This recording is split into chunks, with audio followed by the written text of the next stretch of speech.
Un estadounidense se marcha a Sofía, Bulgaria, a trabajar como profesor de literatura en el American College, sin hablar el idioma y sin red social de apoyo. ¿Qué podría salir mal? Vamos a verlo.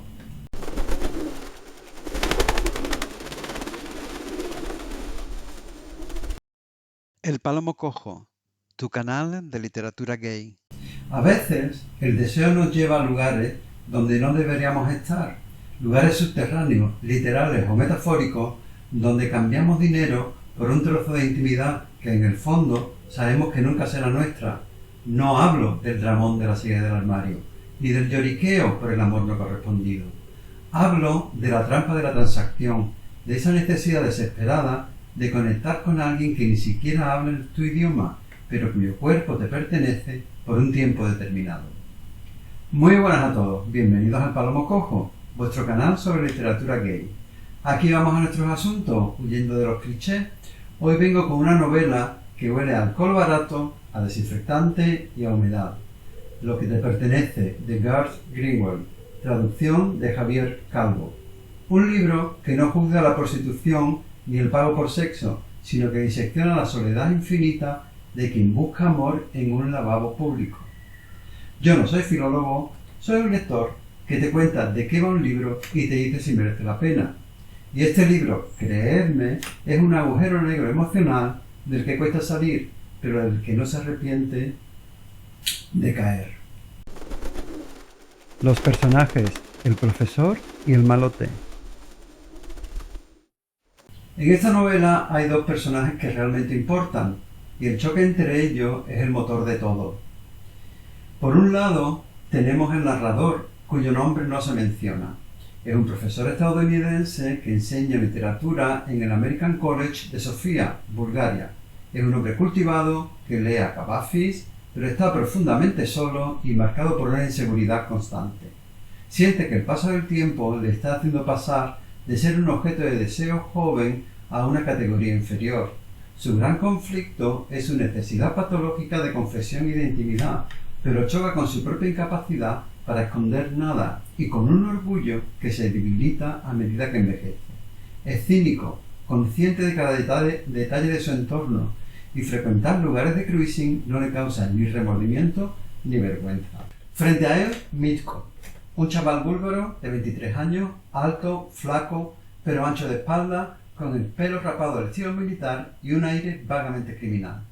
Mitko huele a alcohol, no solo en el aliento, sino en la ropa y en el pelo. Tiene un diente roto que no para de tocarse con el dedo y los nudillos despellejados por las peleas.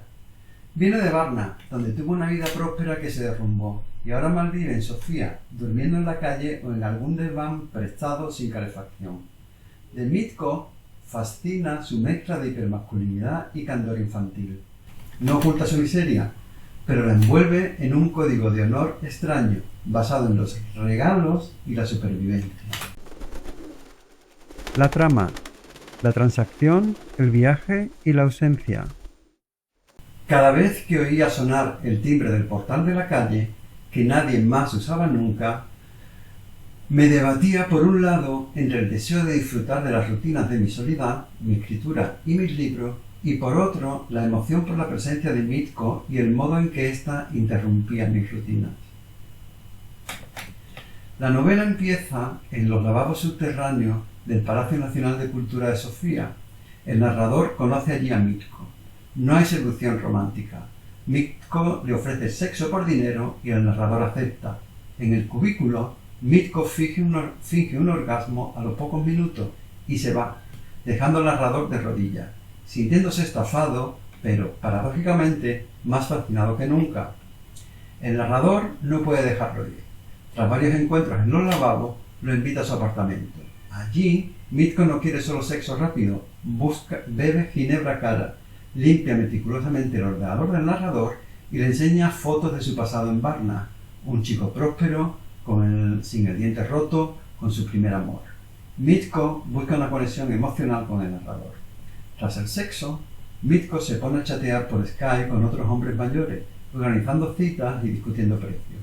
El narrador se queda sentado detrás, excluido, celoso, consciente de que ha comprado un cuerpo, pero de que el alma de Mitko le pertenece a otros desconocidos en la pantalla. La relación da un giro cuando Mitko propone que el narrador lo visite en Varna, su ciudad natal, en la costa del Mar Negro. El narrador acepta, pagándolo todo. En la estación espera a Mitko, llueve y se está mojando.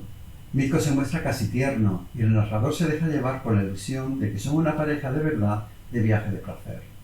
Pero en Varna la realidad golpea. El auge económico del pasado ha desaparecido y Mitko se reencuentra con su madre y su hermano en un entorno de miseria y alcoholismo. Mitko le muestra una cara de su personalidad que asusta al narrador, que pone fin a la relación entre ambos. Mientras intenta procesar el fracaso de su relación con Mitko, el narrador recibe una noticia de Estados Unidos. Su padre se está muriendo.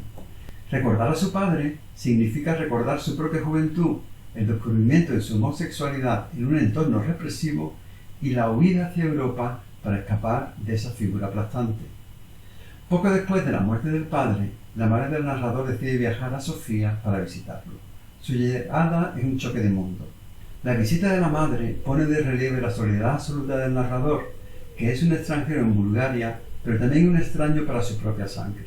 Dice el narrador: ¿qué había hecho yo sino prolongar mi desarraigo, aquella serie de principios en falso que a medida que me hacía mayor costaban más de defender?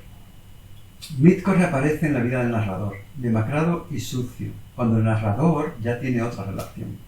Le informa que padece una enfermedad de transmisión sexual y le pide dinero para el tratamiento. El narrador también está contagiado. Al cabo del tiempo, Mitko vuelve a visitarlo, aún más demacrado, para despedirse. Se vuelve a Varna definitivamente. A través de estos viajes y visitas, el libro teje dos hilos paralelos: el intento imposible de amar a Mitko y el duelo no resuelto por un padre al que nunca se pudo complacer. Ambos fracasos se reflejan el uno en el otro, demostrando que el narrador busca en los lavabos de Sofía lo que nunca encontró en su casa de Kentucky. ¿Por qué merece la pena leerlo? Y ahora, ¿por qué deberías leer Lo que te pertenece? Primero, por la prosa de Greenwald. Es hipnótica. Te mete directamente en la cabeza del narrador. Es una prosa claustrofóbica que refleja a la perfección la obsesión y el sobreanálisis de un hombre que no puede dejar de pensar. Segundo, porque retrata la prostitución masculina desde una honestidad incómoda. No hay moralina. El narrador sabe que paga por poder, pero también sabe que Mitko tiene el control real, porque tiene lo que el narrador desesperadamente necesita. El libro explora la asimetría de poder, el rico americano que paga frente al chaval búlgaro pobre que sobrevive. Pero Greenwald le da la vuelta y nos muestra quién es realmente el vulnerable en esa ecuación. ¿Por qué podría no gustarte? Pero vamos con las pegas, y este libro las tiene para muchos lectores. Si buscas acción o una trama que avance rápidamente, este no es tu libro. Prácticamente no pasa nada en términos de acontecimientos externos. Un hombre conoce a otro en un baño, lo lleva a su casa, viajan y recibe visitas. Toda la acción es interna, psicológica, un monólogo de obsesión y vergüenza.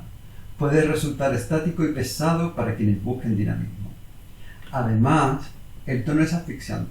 No hay alivio cómico, no hay esperanza. Es un descenso a la miseria emocional de un hombre que no se quiere a sí mismo y que proyecta esa carencia en los demás. Si estás en un momento vital frágil, este libro puede hundirte. Y por último, la minuciosidad con la que describe cada gesto, cada mirada, cada gota de sudor puede parecer excesiva, casi enfermiza. Greenwald no te deja respirar, te obliga a mirar la porquería en el suelo y la belleza del cuerpo al mismo tiempo. Conclusión. En resumen, Lo que te pertenece es una novela deslumbrante y dolorosa, diría. Una meditación sobre la soledad, el paso del tiempo y la ilusión de que podemos poseer a alguien aunque le paguemos. Para mí, merece muchísimo la pena, porque nos muestra otro aspecto de las relaciones entre hombres, sin juicios morales ni moralejas. Y hasta aquí el vídeo de hoy del Palomo Cojo. Me encantaría saber qué piensas. ¿Crees que es posible encontrar intimidad real en una relación de pago? ¿O siempre habrá una barrera infranqueable?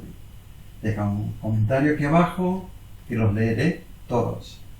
Si te ha gustado este vídeo, dale un me gusta, suscríbete al canal y activa la campanita. El próximo libro ya lo tengo en mente y seguiremos leyendo historias interesantes. Nos vemos en el próximo vídeo, un abrazo y disfruta de un buen libro.